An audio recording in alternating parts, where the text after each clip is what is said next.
Welcome to Beyond the Business Card podcast. I realized that I had to change, and it wasn't that PhD had to change for me. So I was trying to take England to this region.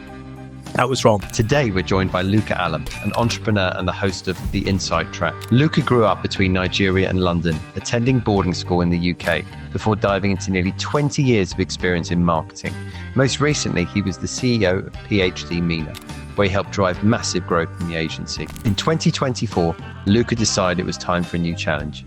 He pivoted into consulting, launched his own talk show, and now helps startups in tech, advertising, and AI find their voice and grow. In this episode, Luca shares how his unique journey shaped his approach to business, his passion for podcasting, and how he's helping others speak with confidence.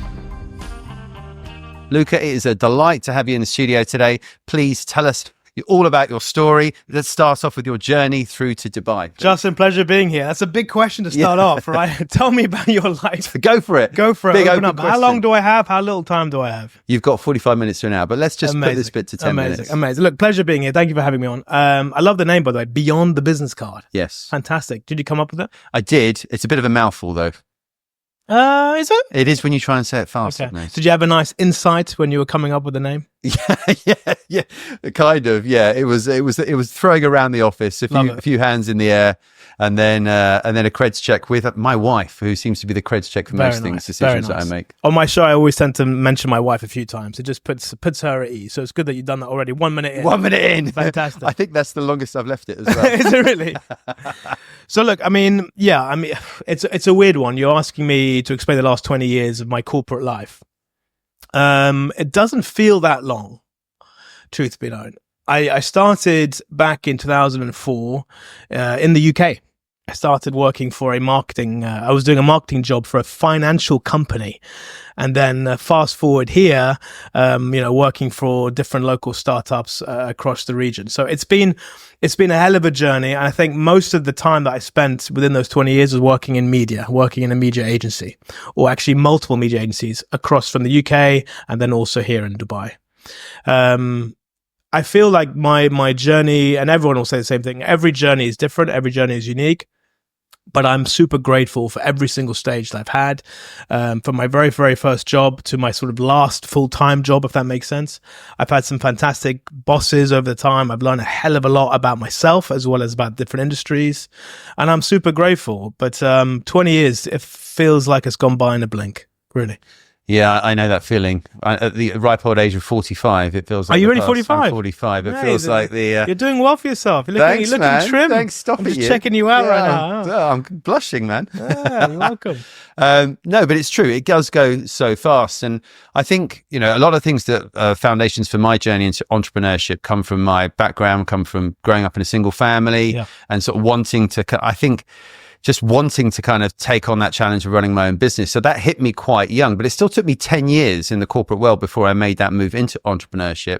Yeah. With yourself, I was listening to other podcasts that you've done. And of course, in your intro to your own successful podcast, Inside Track, you talk about it's understanding people, it's understanding your background.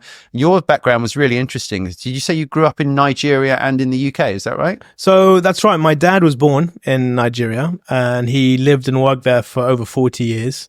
When I was 6 years old, I left Nigeria and I went to boarding school in the UK. And then when school would finish, I would go back to Nigeria to see my parents. So I spent a long chunk of my early years ferrying between Lagos and London. And it was a different type of upbringing to most people. And I found it quite difficult to relate to others because no one was really going through the same sort of thing that I had. I had friends kind of both sides, if you like, of the continent, which is a bit crazy. But I had a very fortunate upbringing in many regards. And I think the fact that I went to boarding school such a young age helped give me a lot of independence that I have now. And it also gave me a lot of discipline and grounding that I needed for later years. So you have a purpose in boarding school. You've got a rigid, structured, disciplined kind of plan of the day that you just go through. And for the first time in my life, as of last year, I decided that I'm going to change that plan, and I'm not going to have that structured 9 to 5 type job that most people still enjoy. And it was a big deal for me. And the word entrepreneur, honestly, doesn't feel very comfortable. It doesn't sit comfortably with me. So when you ask me off camera, off air, how does it feel to be an entrepreneur, and can you introduce me as an entrepreneur? I kind of guess that I am, but I don't really feel like that. I have a different image of what an entrepreneur looks like and how they act. And I just figure that I'm a person who is trying to figure out what they're going to be doing. I have a plan, but like most people, it's okay if you change that plan. Last year, I made one of the biggest life decisions I could have done. And that was to leave PhD. I left PhD. I was a CEO for a number of years. And in fact, I was with that company since 2010. So I did 13 plus years in one agency, and it became my home. It became my own safety net. But like every good kid and every parent wants at some point, they want their kids to leave, right? And it was time for me to try something else, to go into uncharted territory. And other than sort of making myself a married man, it was probably the biggest decision I've made since then. So it was difficult, but it was the right thing to do. But let's just unpack, if you wouldn't mind, just your journey over from working for this financial company, working in the marketing department there, to stepping into the media industry in London. And then, it sounds like you weren't risk averse. I know you entered the corporate world, but you made the leap to Dubai when you did. Yeah, which was a pretty bold. I mean, now everyone. I was 28. I remember myself. I was a fresh-faced 28-year-old, thinking, oh yeah, like everybody else in Dubai who can relate, who's watching or listening. You think you're going to come to Dubai for a couple of years, make a bit of money, have some fun, and then leave. Yeah. I had that plan as well. I was 28 and I bought a one-way ticket, and I had no idea what to expect. Half my family were like, he's going to be back in 6 months. They're still kind of convinced I'm going to come back at some point, but I think, hopefully they're starting to realize that it's not going to be happening anytime soon. But it was a brave decision, but I didn't have a family. I didn't have any kids. So leaving, what's the worst that could happen? I don't like it. I come back. When I left PhD, I was a married man with 2 very young boys. So from a risk perspective, it was a much greater risk what I did in the last 12 months than first coming to Dubai, in my opinion. But what made you move to Dubai? Because most people, I moved in 2008, and everyone thought I was completely mad, right? Because during the crash, yeah. Well, is that why it crashed?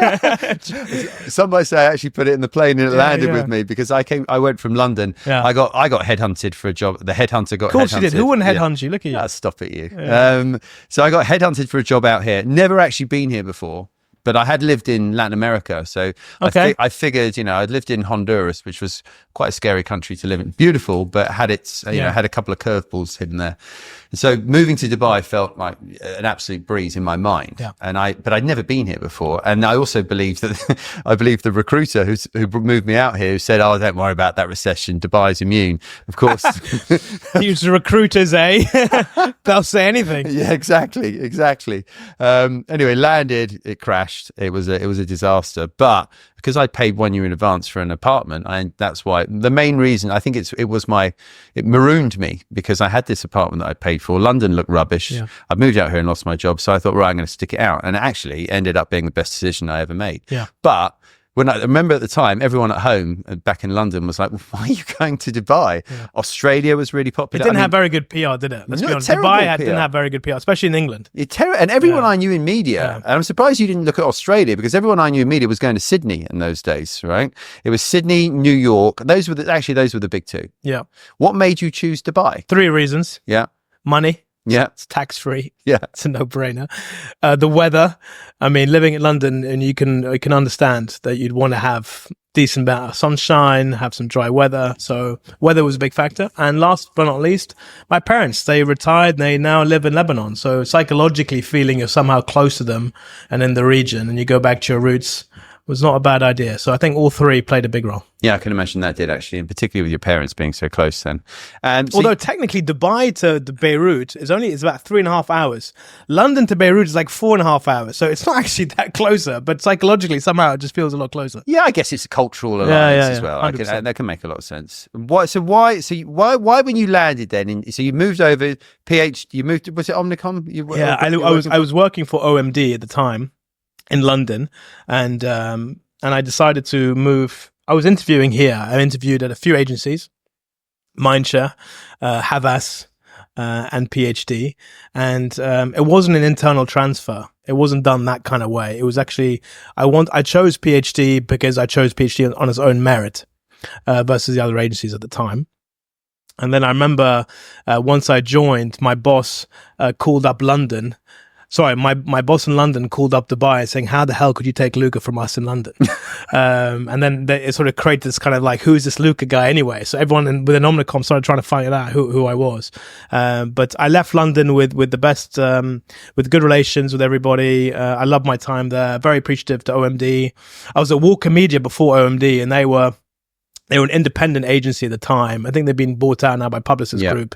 They're called Blue 449, I think. Yeah. They were. I mean, I was recruiting in London and worked in comms, and they had a great reputation. Walker Media we were, and I was part of Walker Eye. Walker Eye was the digital arm of Walker Media, and we were punching way above our weight. I mean, we won an account like Barclays and then Barclaycard, and we were a very small independent agency. And I think part of the attraction why I wanted to join PhD was because of the synergies with Walker Eye, a very small, unknown sort of quantity, but had quite big aspirations, that kind of challenger mentality. And PhD were big in the UK, but they weren't big here. So I started to see there was a potential to also try and grow PhD, similarly to how it was in the UK, and also because I love my time at Walker.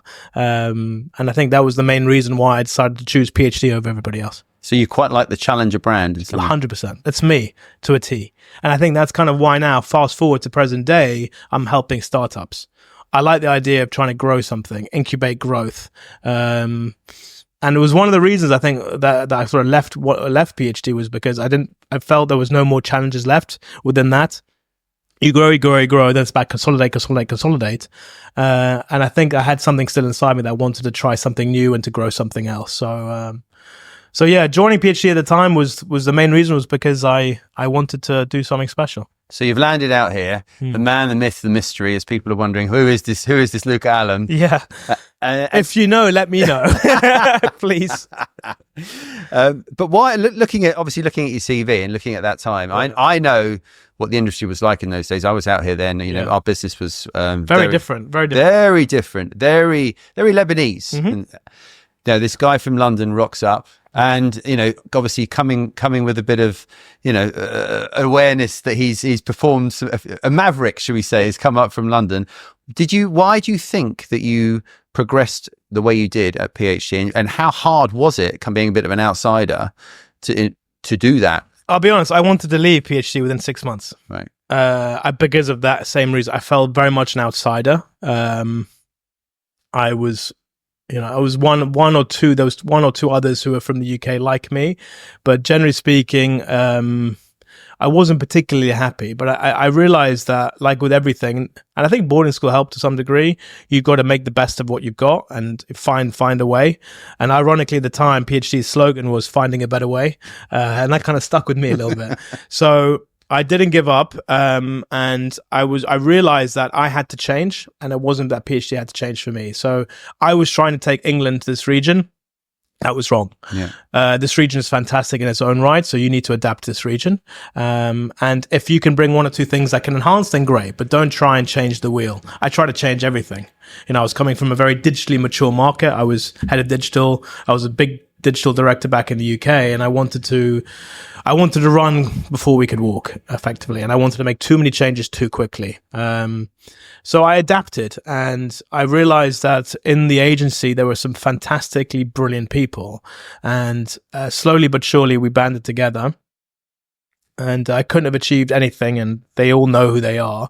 They played a massive role in the success that we had, and there was a point in time where I think for about 6 or 7 years, Justin, we were growing at an unbelievable rate that we couldn't keep up with the recruitment. We couldn't keep up with the requirements of just talent and staffing up, and it was a hell of a ride. We had unbelievable success. Year after year, winning accounts that no one expected us to win. We had no right to win them.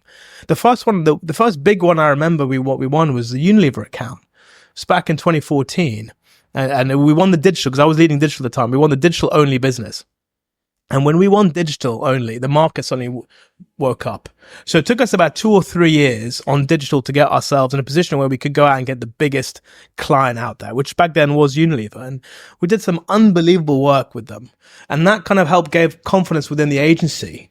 And we started to realize, okay, we can actually do this. And that sort of snowballed to all areas of the company. And we just started picking up accounts left, right, and center. It was one of the most fun, exciting times of my life, not just my career, my life. We had so much fun in the process of winning big businesses, keeping big businesses. And we really lived up to an amazing culture. And PhD became known as the agency at the time for working super hard, but no one would party like PhD. No one. And I mean no one. Thursday nights at Tamania was pretty much sponsored by PhD every week. Because back then, Friday and Saturday was the weekend, right? Yeah. So Thursday night was PhD night at Tamania. And then OMD would get a little bit jealous. OMD would come along and other agencies would start to come. And then all the suppliers realized that all the agencies are now going to Tamania. So before we knew it, it was a sort of media circus Thursday nights. But our culture was unbelievable. Our tight-knit community of PhDs. And we had a thing where we say, we know this person's a PhD. I could tell pretty much within 5 minutes if they're a PhD or not. And then everyone was starting to understand what that looked like. And, I was fortunate enough to work with some great leaders at the time, Elder and Ellie more from an Omnicom perspective and Elder from a PhD perspective. They gave me a lot of confidence to do what I needed to do in the agency to grow it. And thanks to them, they gave me that opportunity. Nice. And what do you think was the key secret to success in that time? There must have been a culture. It was just all about culture, 100%. Yeah. Like if you didn't like if you didn't like the person you were working with, you were never going to go that far in the industry. But if you really liked and respected the person that you're working with, then everything is possible. Everything's on the table. And we would hire people with similar mentalities to us. So that culture, that tight-knit community that we created, we just grew that. And we focus a lot on recruitment, a lot, and getting the right talent in. And like, in media, you don't need to have any hardcore skill sets really to work in media. Not as an executive anyway. You don't need to have degrees from X, Y, and Z university. You don't need to have a background in mechanical engineering or anything like that. But you hire for attitude, and very quickly we know if this person's cut out for it. Are they willing to work hard? Are they willing to support their teammates? And are they willing to have fun as well? And if they can do all those three things, then they're in. Gotcha. And you said the word recruitment now about 5 or 6 times. It's crucial. Yeah, you know how difficult it is to find good talent in this market, in any market. In fact, that's what we get paid for. And it makes or breaks the company. You hire a wrong person in the senior level position, they could break the culture.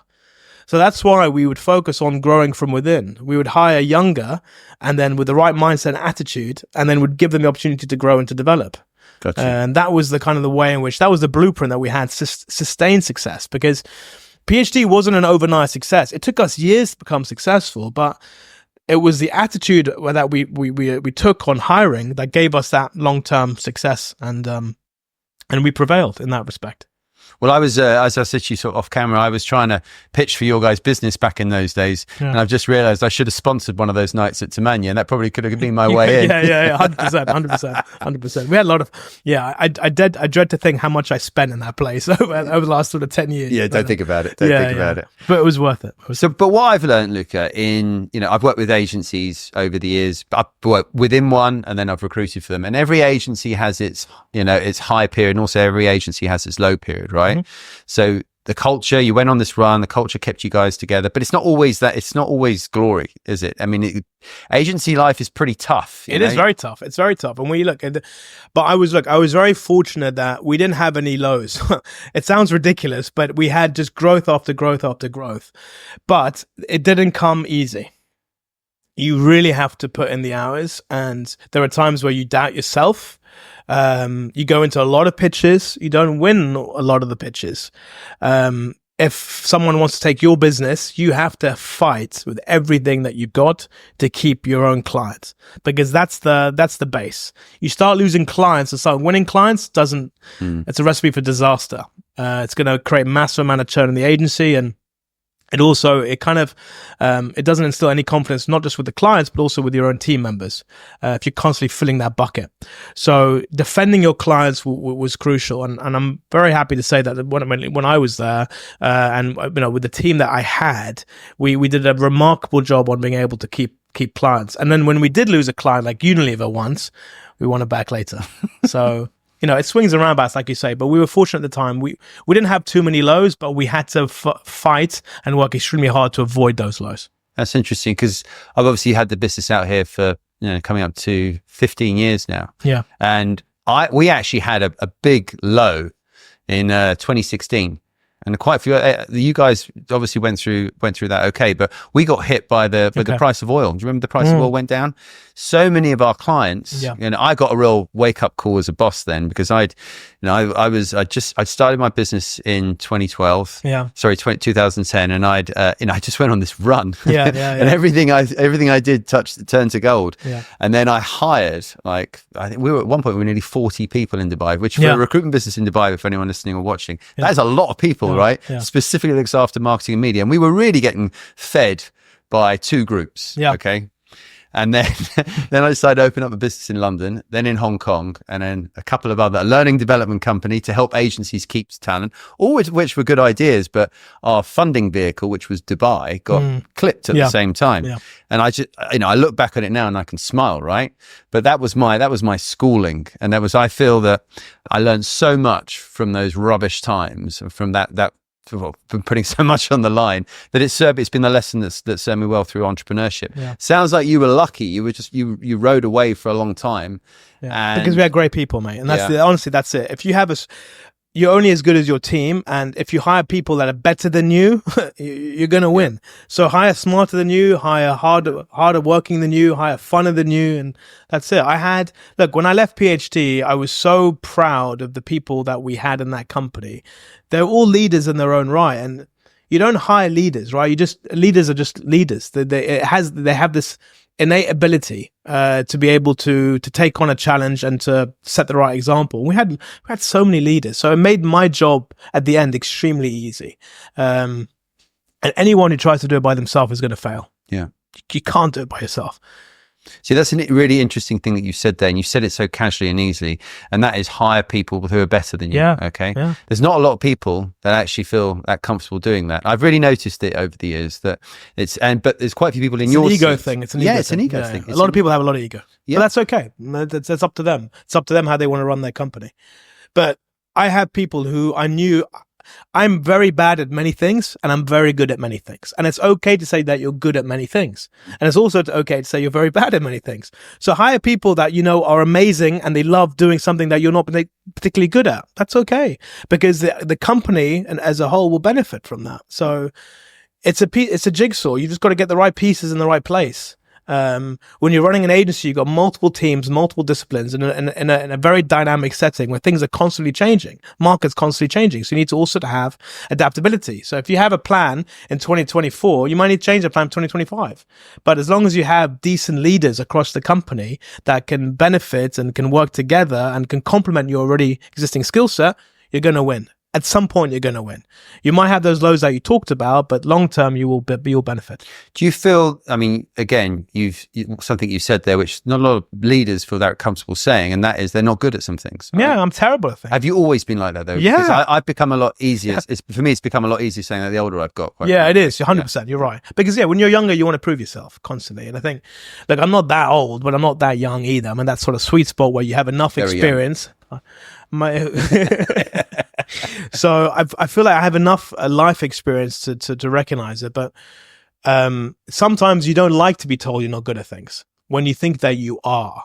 That's the difficulty. Sometimes it's a difficult pill to swallow. So if I think I'm brilliant at something, but someone else tells me I'm not, that's difficult. They've got to find a way of being able to realign my own expectations of my ability on that particular function to what the requirement is. But like I said, I had some really good leaders at my time throughout my career. I had a guy called Greg Fortune. Greg Fortune, big shout out to Greg. He was a guy who was my line manager at Walker Media. Greg, I found out from Ben, who was his boss, Ben Buxton. apparently Ben told me that Greg wanted to fire me within 6 months, right? Greg went to Ben and said, Luca does not know anything about media. I want him out of the company, right?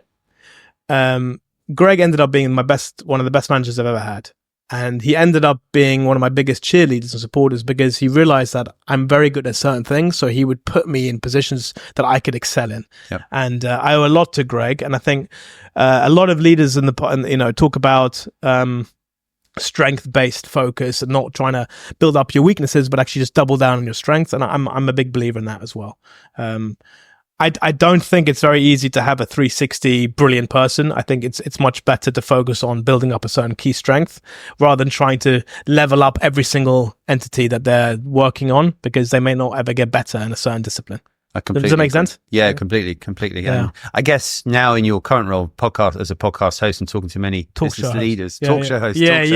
Talk show hosts. Sorry, let's go back there. Yeah. But you obviously, I've watched some of the shows that you've done, and you're obviously talking to people now who've been in incredibly powerful positions. Are you seeing any commonality there from what you've just said, from their story? With mine? Yeah.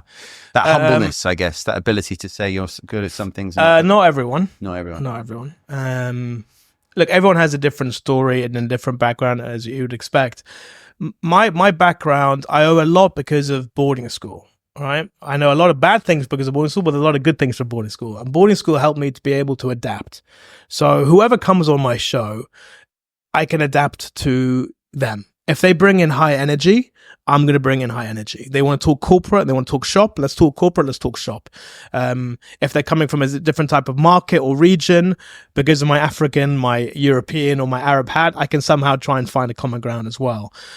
But every individual is different when it comes to their own personality traits or how they want to run a business. The best leaders generally that I've seen, that I've been exposed to as Luca personally, are the ones that take a bigger macro view and don't get too bogged down into the detail, and they focus on hiring the right person for the job. So talent comes first, culture comes first. Those are the best types of leaders. The leaders are obsessed about the minutiae, the details. They may get some short-term success, but long-term, they'll get found out. Gotcha. Alain Bergeni was on the show, and he developed a 25-year vision for math.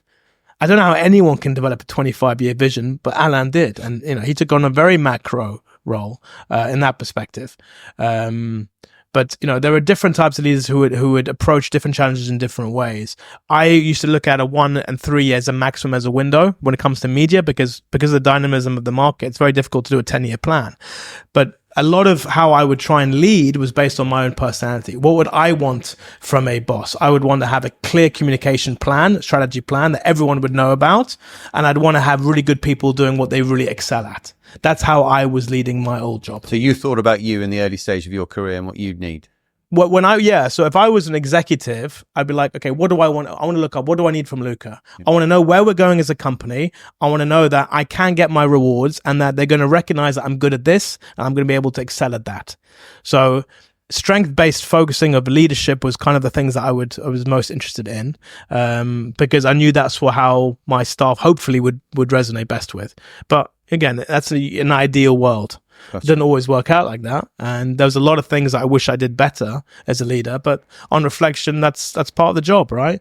My first episode that I recorded, I was very different to the last episode that I just recorded now. First time in my first year as a CEO was very different to my third year as a CEO.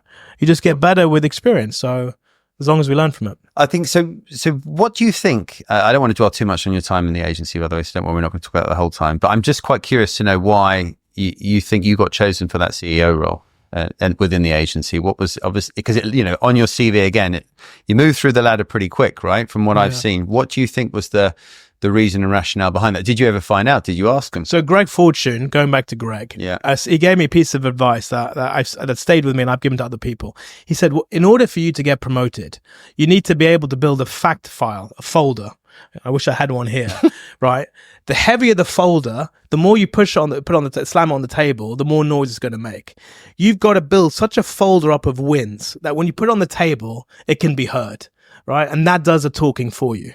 So make it impossible for them not to promote you. If that makes sense. Good advice. Yeah. So if you're winning and sustaining and growing, growth will and success will come your way. And that's not just for me, like I said, it's for the team. So the person above you needs to also grow in order for you to grow into. So you've got to help your boss grow, right? So I helped Elder grow, right? And she helped Ellie grow.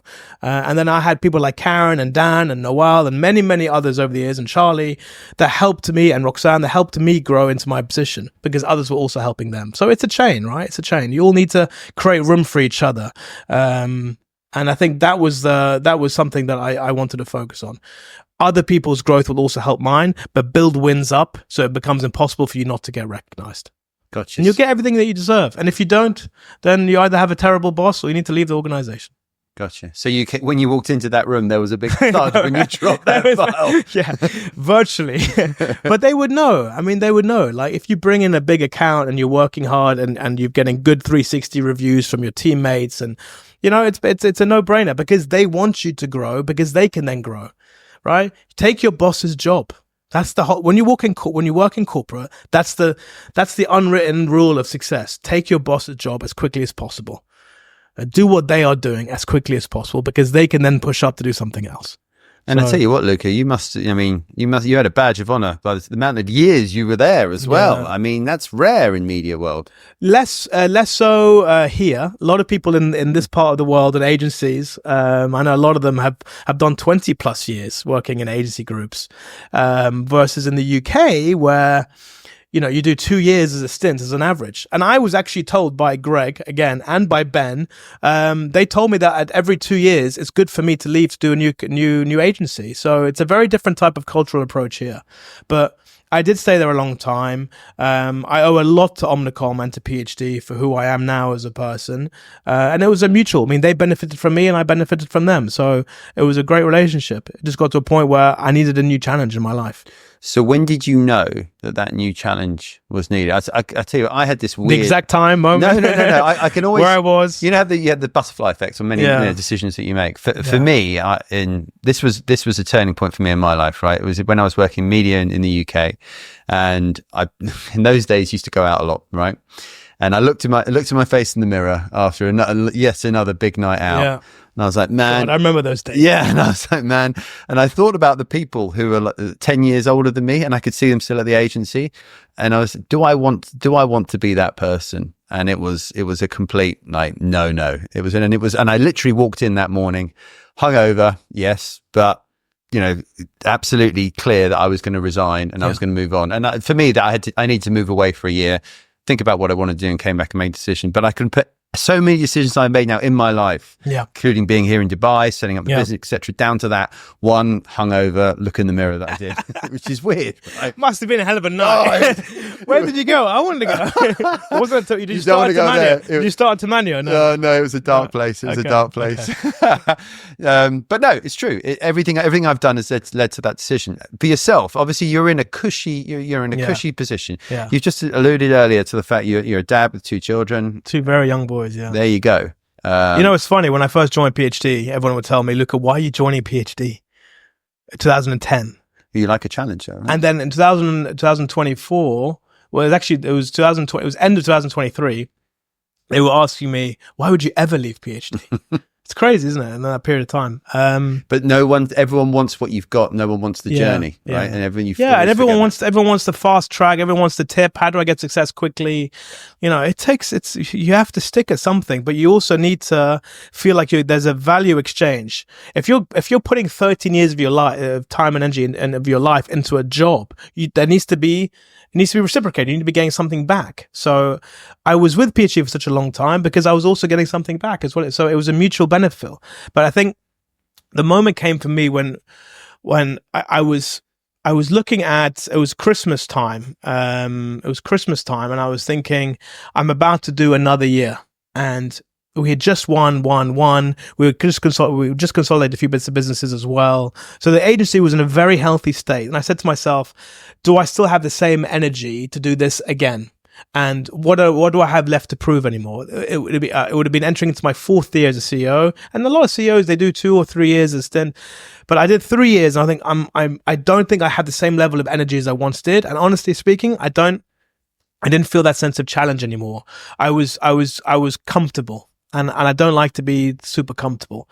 A lot of people, once they reach the top, that's when they can benefit and they can enjoy. And I did a little bit, but it wasn't me anymore. And I had an honest conversation with the wife, and I told her how I was feeling, and she's always been very supportive of me. And I think you've got to always consult with your family. I resigned from PhD without a job.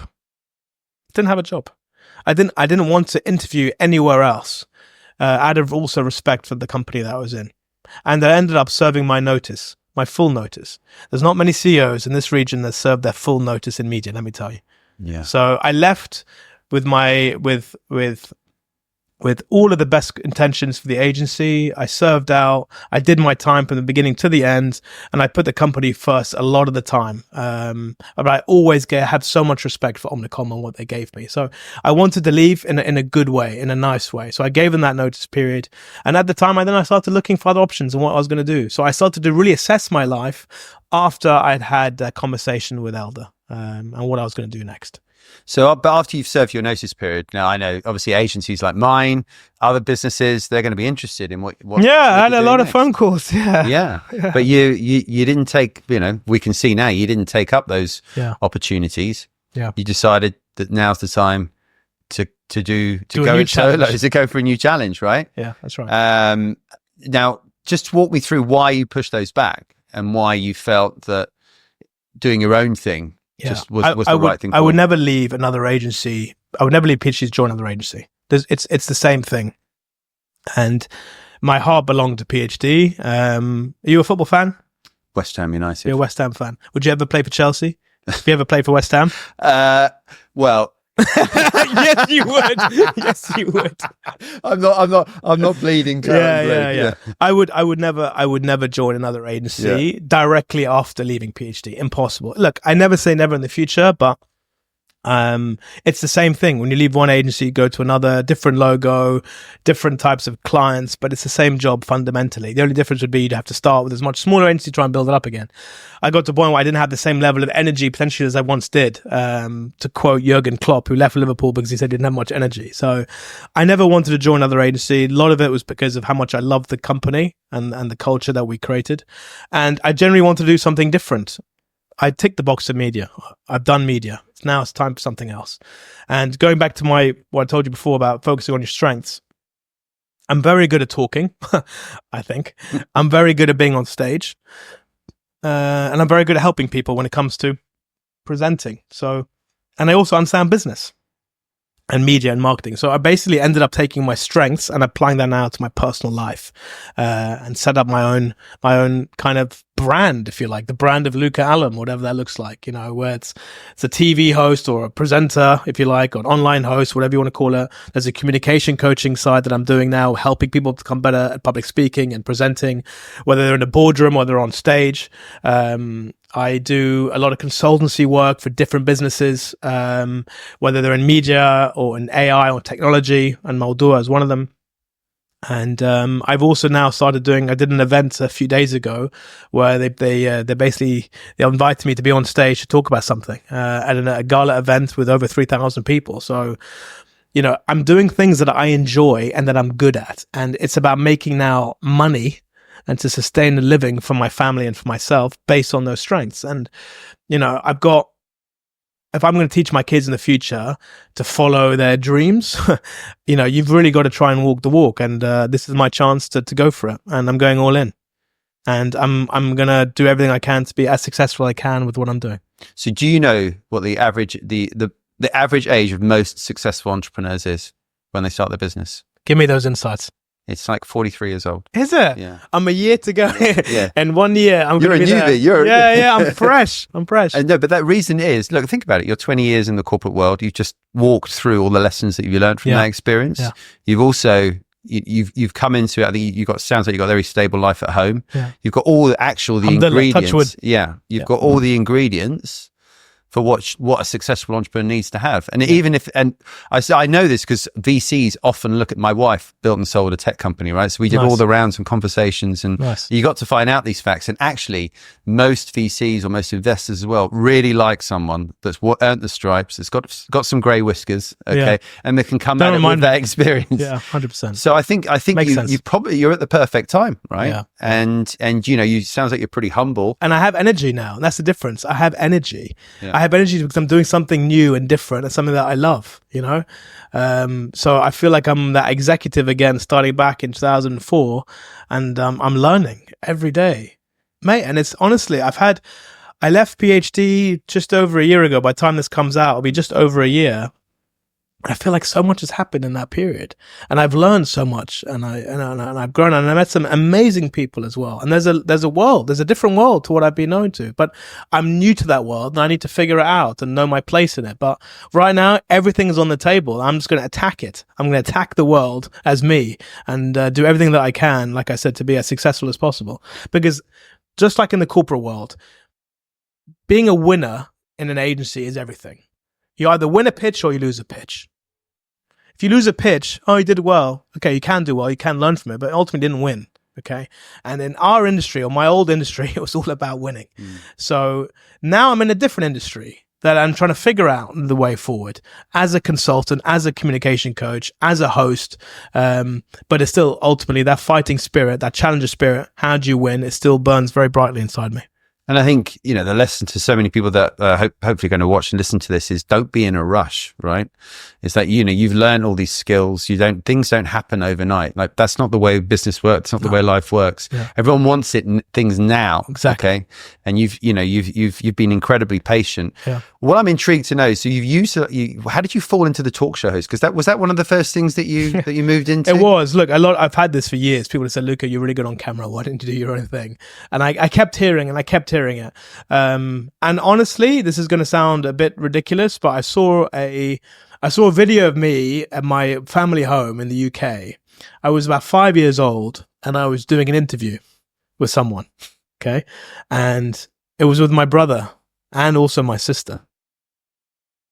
And I was like, God, this was actually pretty good. It was pretty good. I was 5 or 6, but I've always liked the idea of talking to people, to uncovering insights from them, learning from them, figuring out what makes them tick. The only difference is I'm doing that, but I'm doing it now on camera, which I also enjoy.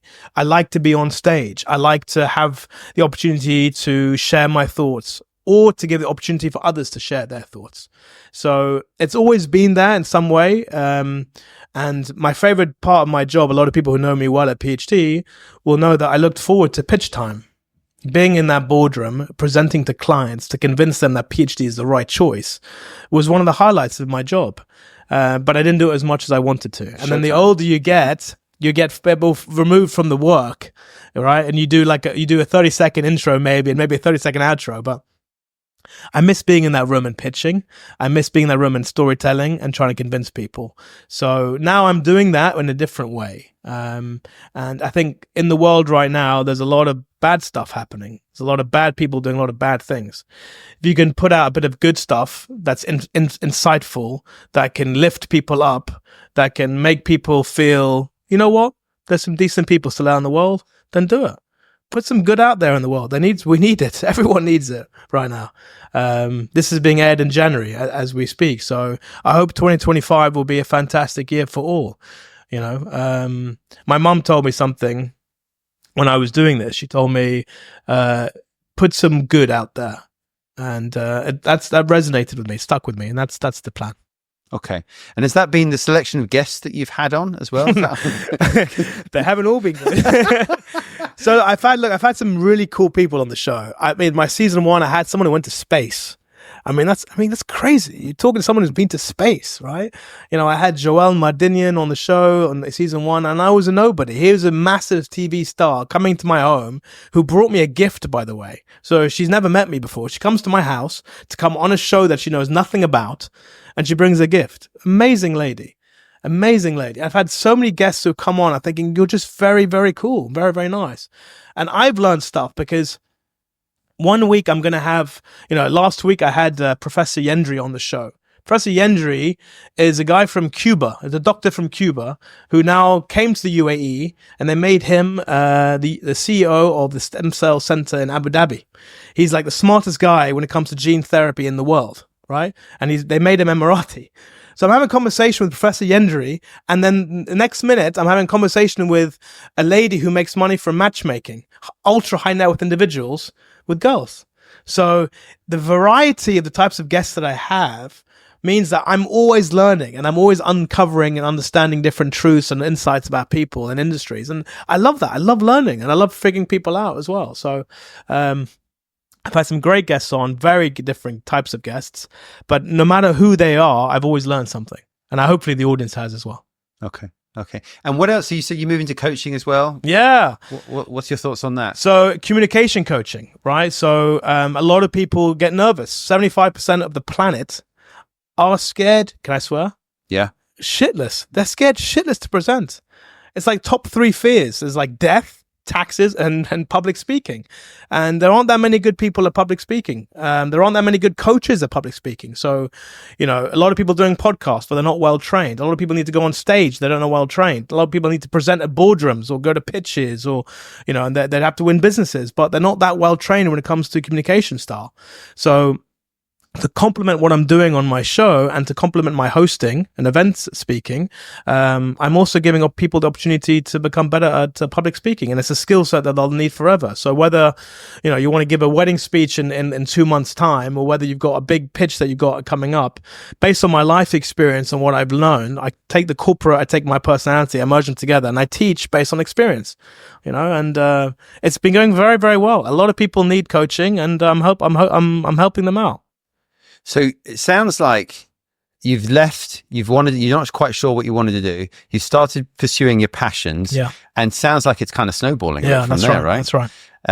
So have you done this with a view to maybe one day, when you made the decision originally, was it, I'm going to do this for a bit and I might go back to the corporate world later, or is it now moving forward into actually, I'm an entrepreneur. I know you're not comfortable with that word, but you are.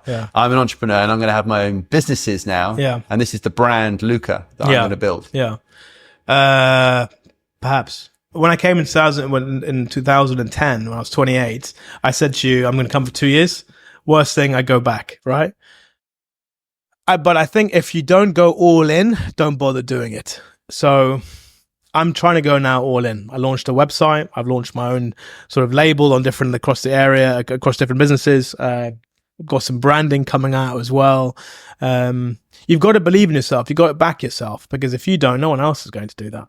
And just like at PhD, or just like all my other jobs, you also need to surround yourself with great people that can help you. And I'm building a brand, but there's a lot of people that go into building that brand. I couldn't have done anything without my wife. She's been a rock star. She's been a pillar. But beyond her, there are other people who've also supported me. And I'm very, very appreciative and grateful to them. But yes, I'm figuring out if this is going to be long term. I think it is, because I love it. I'm super energized about it. It's just about how can I make some money from it, right? Because at the end of the day, I do have two kids to think about. I've got my wife to think about, and I want to live a comfortable life. Leaving as a CEO, you have nice cushions. Yeah. I then resigned without a job, without an income. And, people call it brave, people call it stupid, call it what you like. I did it because ultimately I know at some point it's going to pay off. It's just how long is that going to take? But always believe in yourself. You have to. I think you've actually figured it. I think you want to go and do your own thing. I just don't think you're allowing yourself to say it. I think perhaps. I mean, but what I would say, and advice from someone who's got MCG, obviously my business has got my name slapped on it, right? Yeah. And the journey that I've had over 15 years, the biggest lesson I've learned is don't try and do it all on your own, right? 100%. Because I pulled myself in too many directions, and you've got your name now slapped on this business, right? Yeah. Coaching, talk show host. I think you're an AI company. You're advisor. So I do consultancy for 2 different companies at the moment, with a view now for a third. So I also want to keep my business mind quite sharp and media mind quite sharp. So I don't want to let go of that industry altogether. And it's also quite fun helping startups. And I think that's what I like most about myself. I like to grow things. I like to grow brands, grow businesses. Same thing with Walker, same thing with PhD. And now I'm doing it with myself. Yeah, but as you said earlier, right, hire people that are better than you as well. People that are better than you. Unfortunately, there's no one else called Luca Allam around. That's So what I'm thinking. I'm stuck with myself. But the people that go behind it. Come on, man, the creative juices weren't flowing when you came up with that name, were they? Check it out, lucaallam.com. It's original. Yeah. Nice. Well, look, I wish you all the very best of success. Thanks Thank a you, lot mate. for coming in today and having a chat. Absolute pleasure, man. And I look forward to seeing where this journey goes, man. Yeah, for sure. Thank you so much. Cheers. Thanks a lot.